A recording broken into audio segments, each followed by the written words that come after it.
अच्छा, हमारे पास डाटा आ गया था। अ, अगर हम लास्ट स्लाइड पे जाएं तो ये हमारे पास डाटा था। इस डाटा के मुताबिक हमारे पास जो था वो इनकम फ्रॉम बिजनेस 7 लाख है। ठीक है। इनकम फ्रॉम अदर सोर्स में जो जाना है, इनकम फ्रॉम अदर सोर्स में जो है वो ये दो अमाउंट्स जानी है। ठीक है। ये वाली 15,000 और 18,000। लेकिन ये इनकम फ्रॉम अदर सोर्स में ये सारी की सारी 15,000 की आपकी इनकम तो नहीं है ना, इसमें से एक्चुअल एक्सपेंसेस भी तो हुए हैं, तो ये इसमें से लेस होके जाने। ठीक है। और ये हमारा रेंट वाला पोर्शन में चला जाना। So income from business 7 lakh आ गई हमारी। ठीक है। और जो हमारा इनकम फ्रॉम अदर सोर्स है, ठीक है, वो हाउस वन का 15,000 था, -10,000 जो एक्चुअल एक्सपेंस हुआ है पर मंथ। देखो, हम 15,000 उससे ले रहे हैं अपने हर मंथ के यूटिलिटी के एक्सपेंसेस के अगेंस्ट एज रेंट। ठीक है। और 10,000 हमारा एक्चुअल यूटिलिटी का एक्सपेंस हो रहा है हर मंथ। सो हम इसको 15 -10 करके मल्टीप्लाई बाय 12 करेंगे तो पूरे साल की हमारी इनकम आ जाएगी। ठीक हो गया। जो कि 60,000 अगेंस्ट हाउस नंबर 1। फिर हम आ जाते हैं हाउस नंबर 2 के ऊपर। हाउस नंबर 2 का 18,000 हम उनसे ले रहे थे अगेंस्ट यूटिलिटीज। और एक्चुअल हर मंथ जो हमारे यूटिलिटीज का खर्चा आ रहा था वो था 3,000। ठीक है। तो इस 18,000 में से 3,000 लेस करेंगे, मल्टीप्लाई बाय 12 करेंगे तो 1,80,000 जो है वो हमारा हाउस नंबर 2 का इनकम फ्रॉम अदर सोर्स आ जाएगा। ठीक है। अब आ जाते हैं हम अपनी इनकम फ्रॉम प्रॉपर्टी के ऊपर। इनकम फ्रॉम प्रॉपर्टी के लिए हमें अलग से वर्किंग करनी पड़ेगी। ठीक है। वो वर्किंग का यहाँ पे रेफरेंस दिया हुआ है। ये W1 वर्किंग हमने करनी है। ठीक है। उसके बाद वर्किंग से अमाउंट हमने यहाँ पे लेके आनी है। तो पहले हम ज़रा वर्किंग पे चलते हैं, फिर वापस आएंगे। अच्छा, वर्किंग वन जो है इनकम फ्रॉम प्रॉपर्टी, इसमें हाउस नंबर 1 जो है उसका 40,000 रुपये का पर मंथ रेंट हम ले रहे थे। ठीक है। उसको 12 से मल्टीप्लाई कर दिया तो हमारे पास आ गया 4,80,000। ठीक है।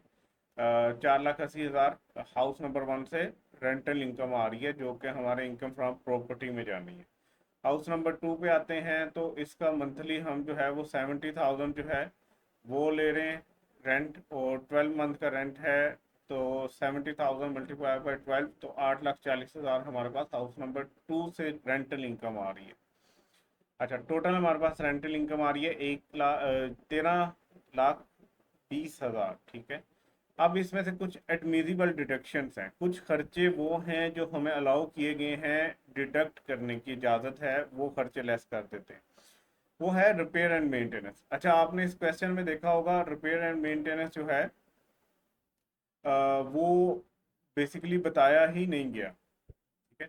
रिपेयर एंड मेंटेनेंस एक्चुअल में कितना हुआ है ये बताया ही नहीं गया, लेकिन क्योंकि हमें जो हमारा इनकम टैक्स ऑर्डिनेंस है वो इजाज़त देता है कि आपने 1/5 अपने ग्रॉस रेंट की अमाउंट को रिपेयर अलाउंस के तौर पर एडमिजिबल डिडक्शन की सूरत में ले सकते हो। तो हमने क्या किया, वो 13,20,000 का 1/5 ले लिया जो कि बन रहा है 2,64,000। ठीक है। वो इसमें से हम लेस कर देंगे। लेस करने के बाद हमारे पास जो रेंट चार्जेबल आ गया है वो आ गया है 10,56,000। ठीक है। और अगर आप ये पिछली स्लाइड पे जाओगे तो वर्किंग के रेफरेंस के साथ ये हमने वही अमाउंट लिखी हुई है जो अभी हम वर्किंग से कैलकुलेट करके लाए हैं। ठीक है। अब ये टोटल हमारे पास टैक्सेबल इनकम कितनी आ गई जो एनटीआर में आ रही है, वो हमारे पास बिजनेस इनकम आ गई, अदर सोर्स की इनकम आ गई, और इनकम फ्रॉम प्रॉपर्टी आ गई। ठीक है। तो 1.9 मिलियन के हमारी जो है वो टैक्सेबल इनकम। अच्छा, अब आप बताओ इसके ऊपर सैलरीड वाले टैक्स लगेंगे, नॉन सैलरीड वाले लगेंगे? Sir non salary. हाँ, इसके ऊपर नॉन सैलरीड वाले लगेंगे जो कि टेबल 1 में गिवन है। ठीक है। वो रेट्स लगाएंगे तो इतनी इसकी टैक्सेबल इनकम आ जाए, सॉरी इतना इसने पे करना है गवर्नमेंट को। सर तो नेक्स्ट स्लाइड एक दफा ओपन कीजिए।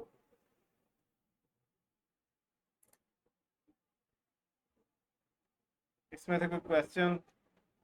सर वो नेक्स्ट स्लाइड एक दफा ओपन कीजिए। ये इससे ये वाली वो स्लाइड, वर्किंग वाली? वर्किंग।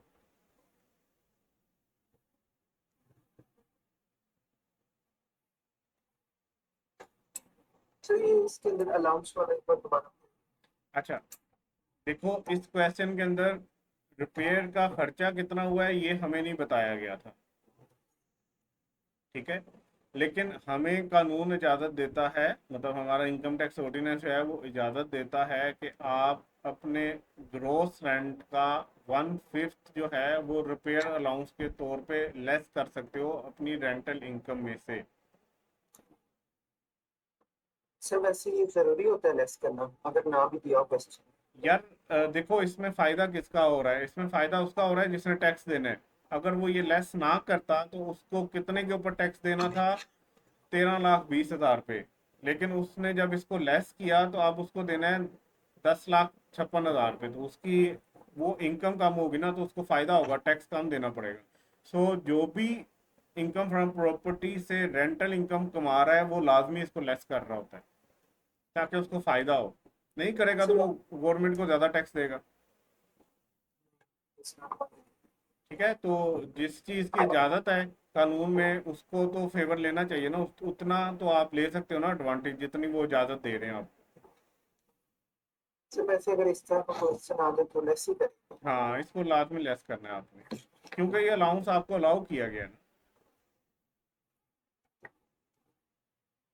ठीक है। ये मतलब कोई बेवकूफ होगा जो अपनी रेंटल इनकम के ऊपर अलाउंस नहीं कैलकुलेट कर रहा होगा। फॉर एग्जांपल मेरे 2 घर हैं, मैं उसको रेंट पे ऊपर देता हूँ, तो मेरी कोशिश होगी कि यार मैं जितना कम अपना टैक्स कर सकूं इस इनकम पे लीगली मैं उतना कम करूं। तो मेरी तो यही कोशिश होगी कि मैं लाजमी जो है ना ये 1/5 जो है वो लूँ, ठीक तो है। मैं ऐसे सॉल्व कर रहा था कि अगर ये सारे प्लस होते जाए तो ये ज्यादा इनकम बनती है टैक्स ज्यादा। जी। तो मैंने ऐसे किया था कि सबको मैंने प्लस कर दिया था यानी कि तो एक टैक्स कंप्लीट कर दिया था कि ज्यादा इनकम हो जाए। नहीं, आपने इस तरह से करना है, ये एक्चुअल तरीका ये है कि आपने वर्किंग भी अलग से शो करनी है और इस तरह से आपने करना है, इसके ही मार्क्स मिलेंगे आपको।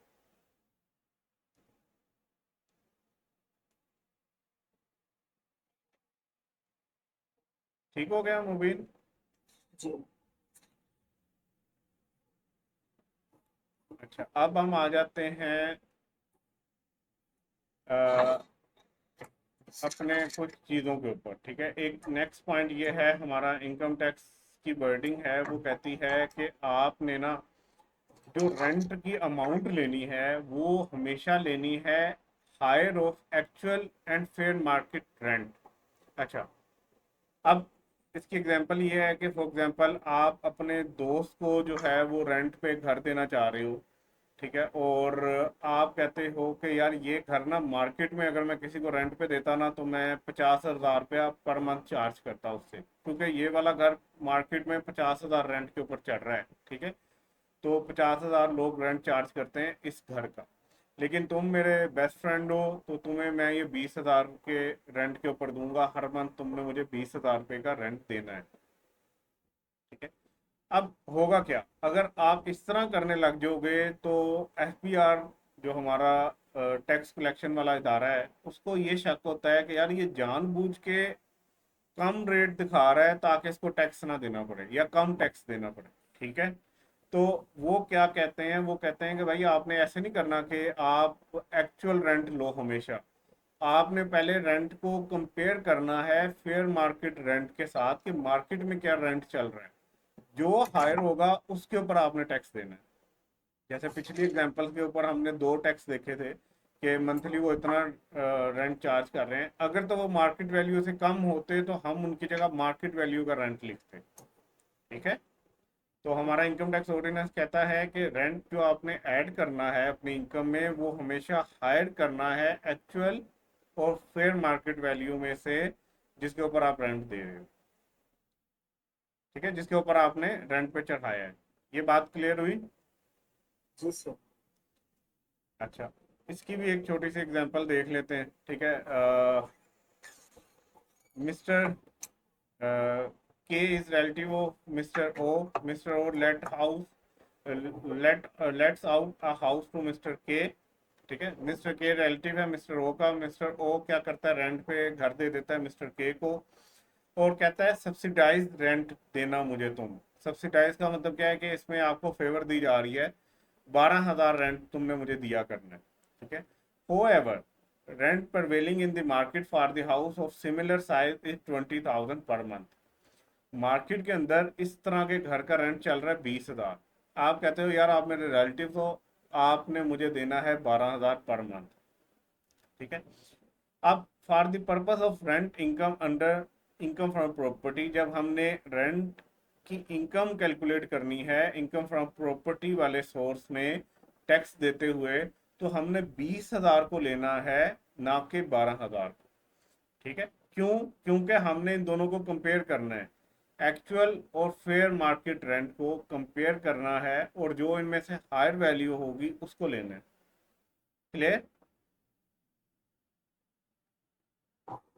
जी सर। अच्छा, फॉर एग्जाम्पल यहाँ पे लिखा होता कि आपका कोई दुश्मन है, ठीक है, और आप उसको रेंट पे दे रहे हो, और आप कहते हो भाई मैं तुमसे 25,000 लूंगा, जबकि मार्केट में रेंट चल रहा है 20,000, और वो बेचारा अल्लाह का बंदा मान भी जाता है, तो फिर कौन सा रेंट लोगे, 25,000 या 20,000?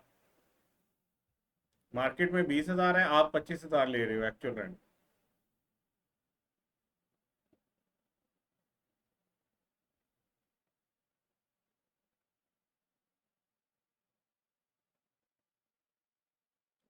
नवीन,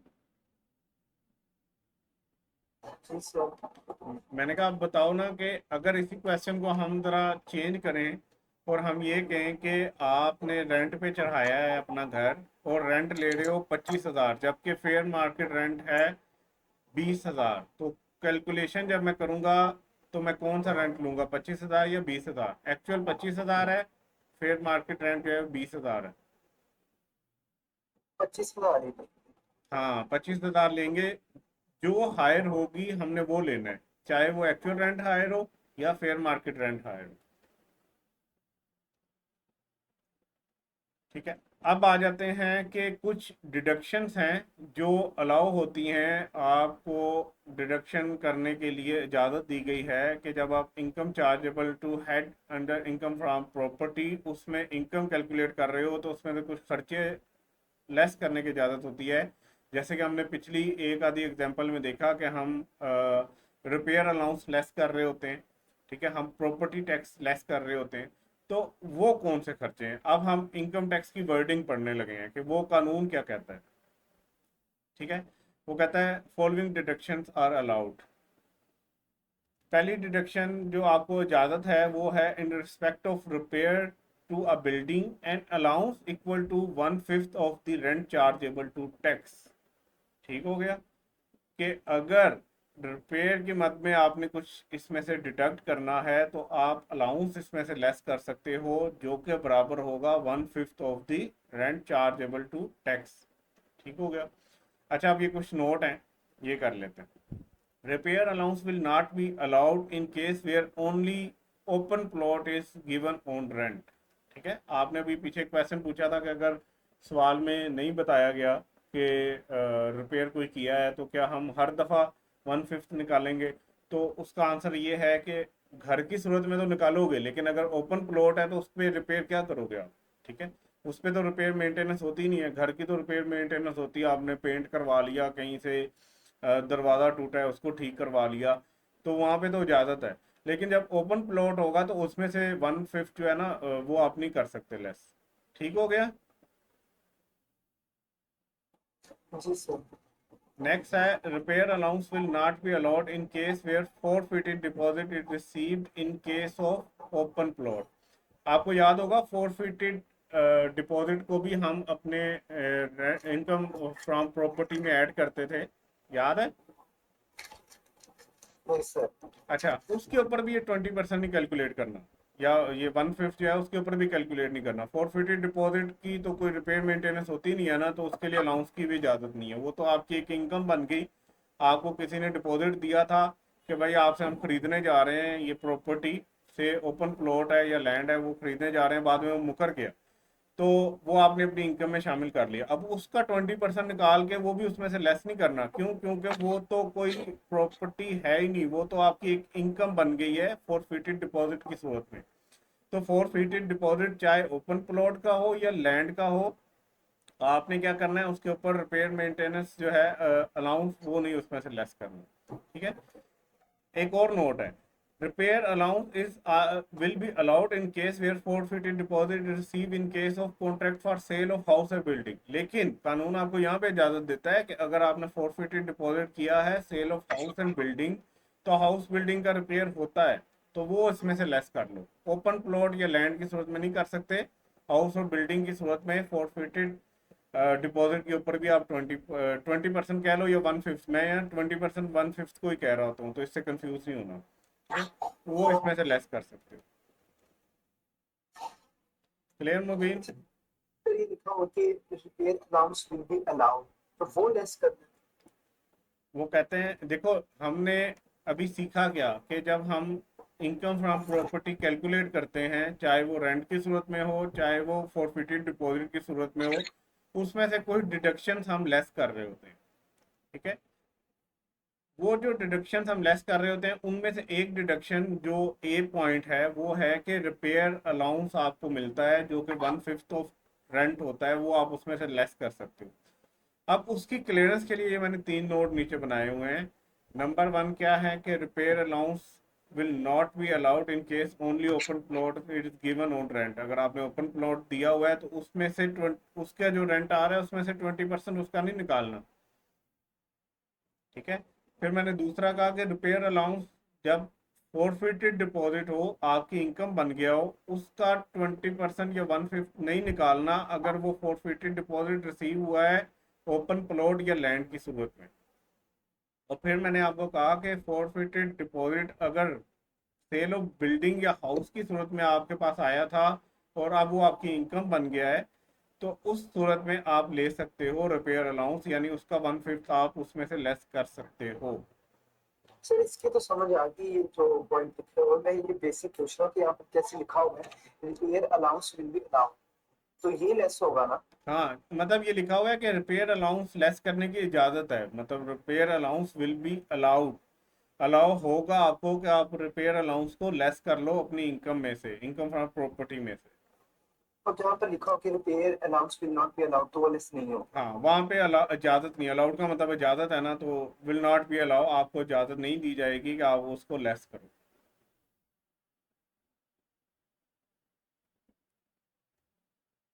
क्लियर?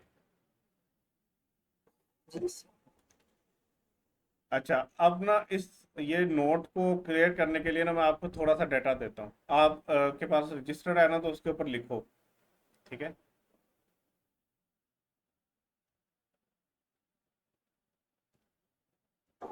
जी सर, करो। अच्छा, आपने ओपन प्लॉट दिया हुआ रेंट के ऊपर, पूरे साल का रेंट है 100 रुपये। ठीक है। ओपन प्लॉट दिया हुआ है। फिर आपने एक घर दिया हुआ है रेंट पे, उसका भी टोटल पूरे साल का रेंट है 100 रुपये। ठीक है। अब जरा इसकी मुझे वो वर्किंग करके दिखाओ जो मैंने इनकम फ्रॉम प्रॉपर्टी के सामने लिखनी है।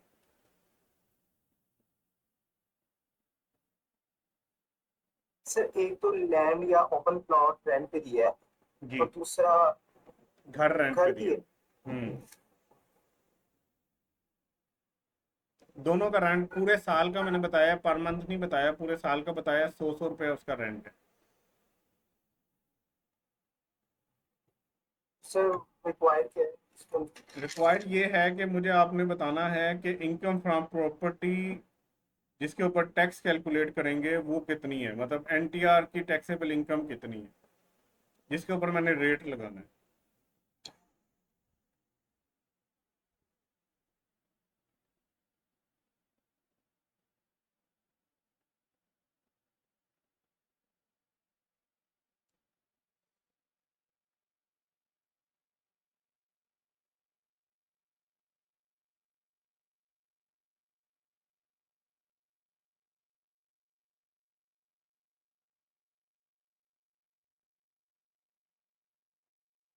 सर शायद जीरो।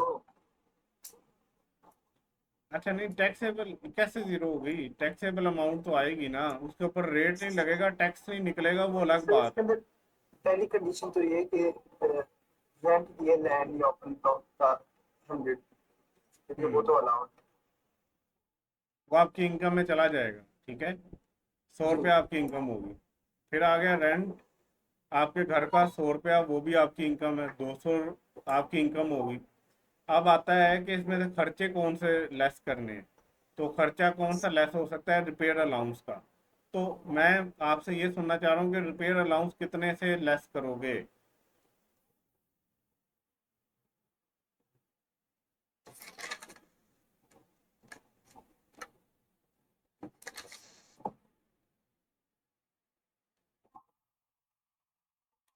40 से।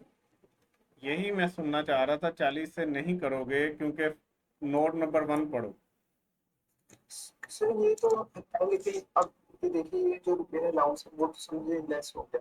सर यानी कि अब जो नई लेस हुए विल नॉट बी अलाउड, और ये इनकम फ्रॉम अदर सोर्सेज है। नहीं नहीं, जाएगा इनकम फ्रॉम प्रॉपर्टी में ही। देखो, इनकम फ्रॉम अदर सोर्स में तो हमने कहा यूटिलिटीज के अगेंस्ट अगर रेंट लिया तो वो जाएगा।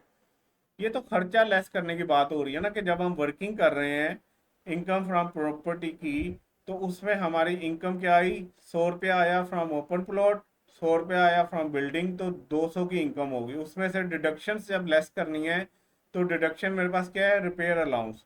रिपेयर अलाउंस मैंने 1/5 लेना है। अब वो 1/5 मैंने 200 का लेना है या 100 का लेना है? तो मैं 100 का लूंगा, क्योंकि रिपेयर अलाउंस की इजाज़त नहीं है इन case of rent receive from open plot. ठीक है, तो ओपन प्लॉट वाले 100 के ऊपर मैं 1/5 नहीं लगा रहा, मैं सिर्फ एक के ऊपर लगा रहा हूँ जो मेरा हाउस के अगेंस्ट रेंट आ रहा है।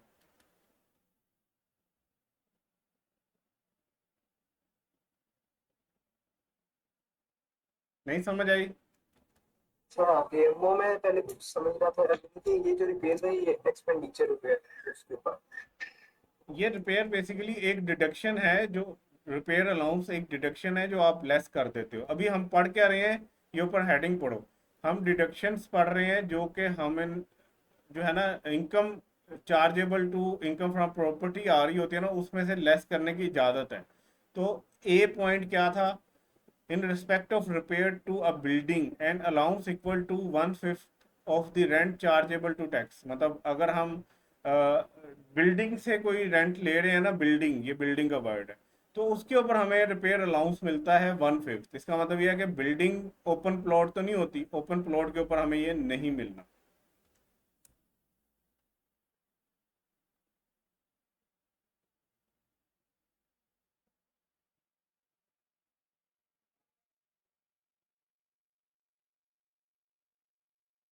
क्लियर? जी। ओके। सो ये 3 इसके नोट्स थे जिनको अच्छे से समझना ज़रूरी है। अच्छा, एक और छोटी सी एग्जांपल मैं करवाता हूँ ताकि मज़ीद आपका कॉन्सेप्ट क्लियर हो। आपकी जो पहले वाला क्वेश्चन था ना, उसी को लेके चलते हैं। 100 रुपये की आपकी है रेंटल इनकम फ्रॉम प्लॉट, 100 रुपये की है आपकी रेंटल इनकम फ्रॉम बिल्डिंग। अच्छा, आपका फोरफिटेड डिपॉजिट था अगेंस्ट लैंड या ओपन प्लॉट, ठीक है, वो था 100 रुपये का। और आपका फोरफिटेड डिपॉजिट है अगेंस्ट हाउस, वो जो है वो भी है 100 रुपये का। अब ज़रा इसकी वर्किंग करके मुझे बताओ कि इनकम फ्रॉम प्रॉपर्टी कितनी वैल्यू की आ रही है आफ्टर डिडक्शन वाली, जो आपने कैलकुलेशन में लिखनी है, जिसके ऊपर बाद में हम रेट लगाएंगे।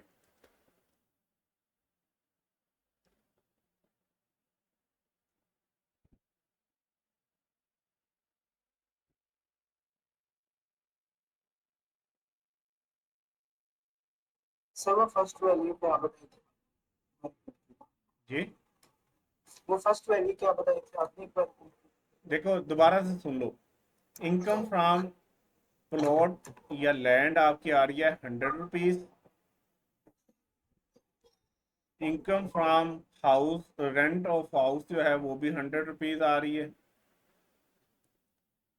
फिर आपके पास आ रहा है forfeited deposit against open plot, वो भी 100 आ रहा है।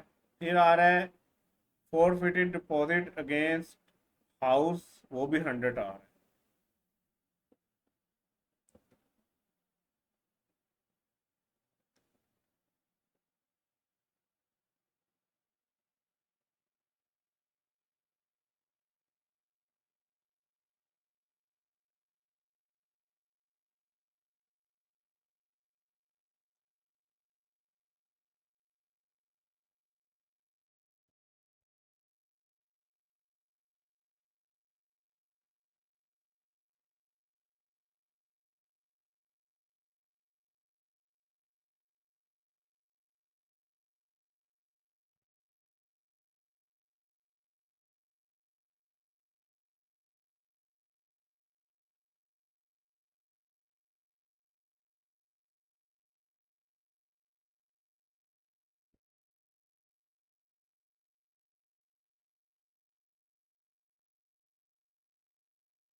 सर ये बन जाएगी 300। अच्छा, अब ज़रा मैं कैलकुलेट करता हूँ, ठीक है। तो आपने देखना है, शायद थोड़ी स्पीड स्लो हो, बट थोड़े टाइम के बाद आपके पास शो होगा, लेकिन आपने लीव नहीं करना। एक दफ़ा मैं लिख लूँगा ना, तो उसके बाद आपको समझ आएगी कि मैं क्या कहना चाह रहा हूँ। फिर ज़रा कंपेयर करेंगे कि सही लिखा है कि नहीं लिखा।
अच्छा, अब आपके सामने ये मैंने सॉल्व किया, ठीक है। मेरे पास जो था ना वो आ रहा था रेंट ओपन प्लॉट का 100 का रेंट आ रहा था, हाउस का 100 का, फोरफिटेड डिपॉजिट लैंड का आ रहा था 100 का, और फोरफिटेड डिपॉजिट हाउस का आ रहा था 100 का। ठीक है मुबीन, आवाज़ आ रही है? जी सर, आ रही है। ठीक है। तो अब मैंने क्या किया कि मैंने उसकी जब वर्किंग की तो मैंने इनकम निकाली, तो मैं इनकम में तो मेरे चारों जो मेरे पास हैं डाटा, वो चारों के चारों मेरे इनकम फ्रॉम प्रॉपर्टी में जाते हैं। ओपन प्लॉट का रेंट भी मेरा इनकम फ्रॉम प्रॉपर्टी है, हाउस का रेंट भी मेरा इनकम फ्रॉम प्रॉपर्टी है, जो फॉरफिटेड डिपॉजिट होता है लैंड का या ओपन प्लॉट का वो भी मेरी इनकम फ्रॉम प्रॉपर्टी है, फॉरफिटेड डिपॉजिट हाउस का जो है वो भी मेरी इनकम फ्रॉम प्रॉपर्टी है। ये चारों को मैंने ऐड कर लिया तो मेरे पास आ गई टोटल इनकम, जो इनकम फ्रॉम प्रॉपर्टी से 400 रुपये की। अब इसमें से कुछ मैं डिडक्शंस कर सकता हूँ, जो एडमिजिबल एडमिजिबल डिडक्शन है जिनको डिडक्ट करने की इजाज़त है, तो वो है रिपेयर अलाउंस, एक है रिपेयर अलाउंस। अब रिपेयर अलाउंस के बारे में हमने पढ़ा कि रिपेयर अलाउंस की इजाज़त है इन केस ऑफ बिल्डिंग। ठीक है। तो इन चारों ऑप्शंस को देखो तो कि रेंट आ रहा था हाउस से, मतलब बिल्डिंग से, सिर्फ 100 का, और फोरफिटेड डिपॉजिट हाउस का था सिर्फ 100 का, तो मैं 200 का 1/5 लूंगा, ना कि 400 का 1/5 लूंगा।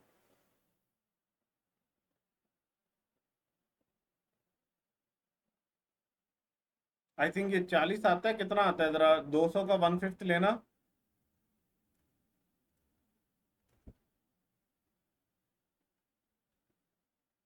जी 40 है। 40 आएगा, ये मैंने गलती से 50 लिख दी है, कैलकुलेटर नहीं था मेरे पास। ये 40 इसमें से लेस है। सर ये दो 400 का ही आएगा 150। नहीं नहीं, 400 का नहीं आना ना। तो पिछले एग्जाम्पल में आपने ग्रोस का। वो जो पिछली एग्जाम्पल थी ना, वो एग्जाम्पल के अंदर सिर्फ था ही बिल्डिंग का। ग्रोस का मतलब ये देखो, वो हम पहले समझने के लिए कर रहे थे। ये परवियन पढ़ो टैक्स की, वो क्या कहती है? वो कहती है, एक सेकंड आपके सामने परवियन आ जाए, इसको मैं आपको दिखाता हूँ। ये हमारा लॉ जो है वो ये कहता है कि आपने रिपेयर अलाउंस लेना है सिर्फ रेंट ऑफ बिल्डिंग के ऊपर, या फोरफिटेड डिपॉजिट ऑफ बिल्डिंग के ऊपर।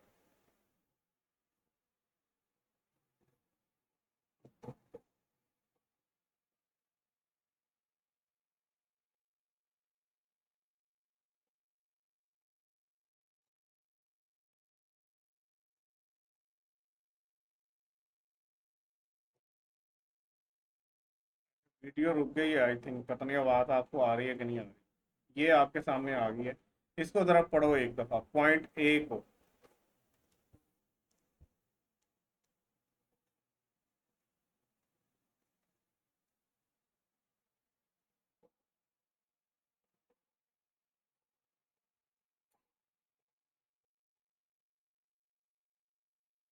सर वो तो ठीक है, लेकिन आपने पहले तो पॉइंट्स पे बहुत अलाउ लिखा है, उसके बाद में लिखा कि इन केस ऑफ यार जो जो आपको मैंने पहले क्वेश्चंस करवाए थे ना कि ग्रॉस अमाउंट के ऊपर हमने लेना है, वो मैं आपका कॉन्सेप्ट बिल्ड कर रहा था। वो जितने भी प्रॉपर्टी के क्वेश्चन हमने पहले एग्जांपल्स किए हैं वो घर की ही थी, उसमें ओपन प्लॉट का मैंने ऐड ही नहीं किया था, क्योंकि मैंने अभी आपको परमिशन पढ़ाई नहीं थी। तो हाउस के केस में तो टोटल ग्रॉस जितनी भी आ रही है उसके ऊपर ले सकते हो, लेकिन जहाँ पे प्लॉट आ जाए या ओपन लैंड आ जाए, उस केस में उसके ऊपर 1/5 नहीं लेना।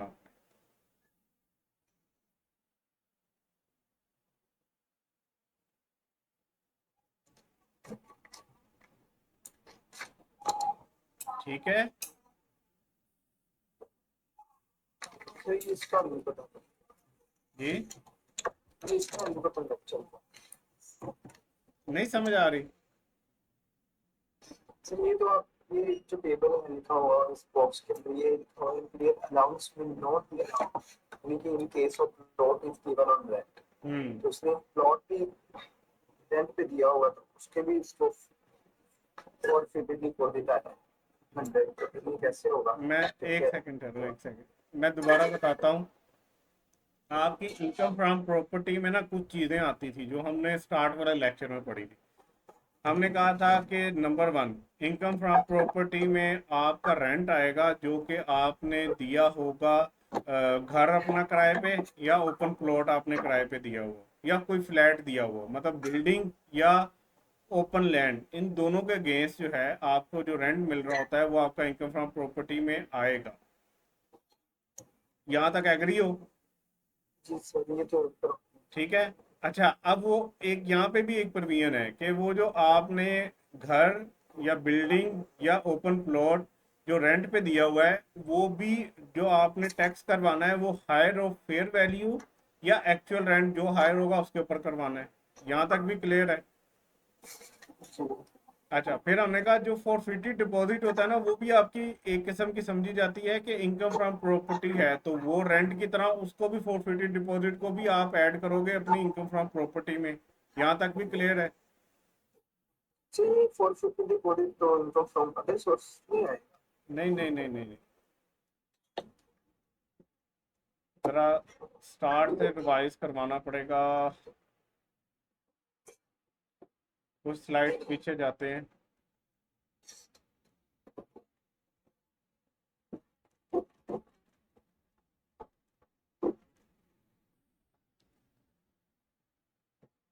तो ये चैप्टर है।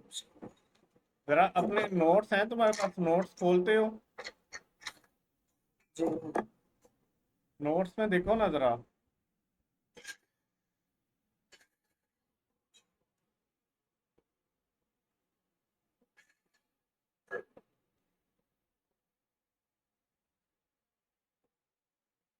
करनी है आपको। नोट्स के अंदर देखो कि वहाँ पे ये फॉरफिटेड डिपॉजिट कहीं पे मैंने बताया है कि ये आपका उसमें जाएगा अदर सोर्स में। मैंने अदर सोर्स में आपको बताया था,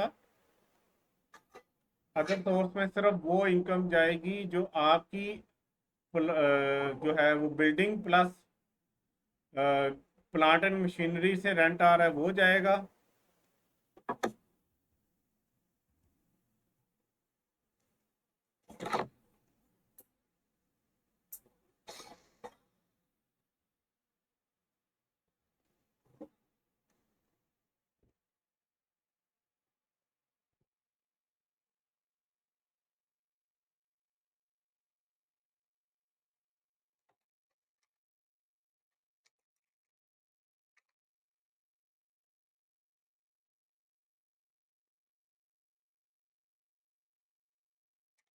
और उसके बाद आपकी जो एग्रीकल्चर इनकम थी उसके बारे में मैंने बताया था वो एग्जाम्प्ट होती है।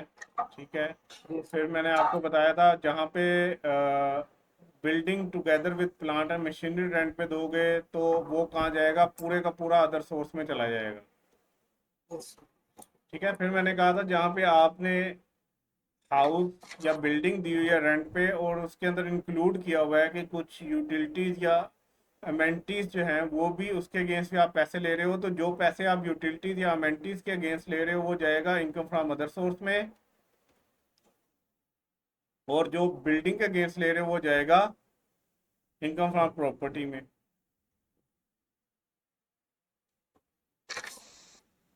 ठीक है। फिर मैंने आपको बताया था कि फॉरफिटेड डिपॉजिट जो होता है वो क्या होता है, और वो भी सारे का सारा आपका इनकम फ्रॉम प्रॉपर्टी में जाएगा।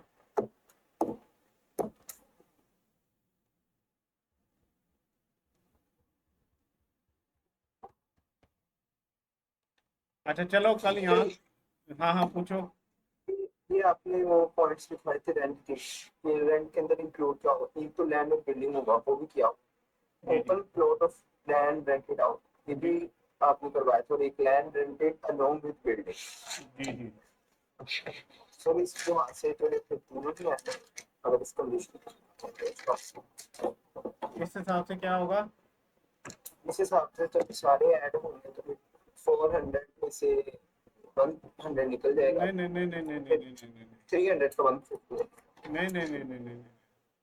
देखो, फॉरफिटेड डिपॉजिट चाहे लैंड के अगेंस्ट हो चाहे बिल्डिंग के अगेंस्ट हो, वो आपकी